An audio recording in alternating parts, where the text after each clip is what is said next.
তামিম ইকবালের নির্দেশে রং তুলির আঁচড় পড়ছে সাগরিকায়। অবাক হচ্ছেন? না, অবাক হবার মতো কোনো ঘটনা নয়।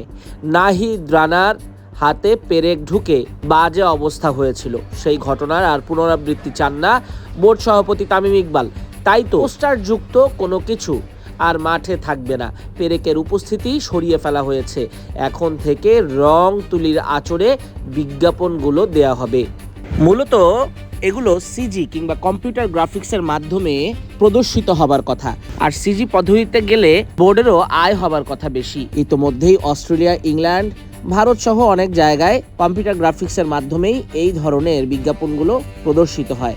কিন্তু বাংলাদেশ এখনও ডিজিটালে ধারাবাহিক হতে পারছে না, যার কারণে ম্যানুয়াল বিজ্ঞাপন কিংবা এ ধরনের রং তুলির বিজ্ঞাপনগুলোই দেখা যায়। তবে গেল ওয়ানডেতে যা হয়েছে, এমন ঝুঁকিপূর্ণ ফাঁদ আর দেখা যাবে না বাংলাদেশ ক্রিকেটে।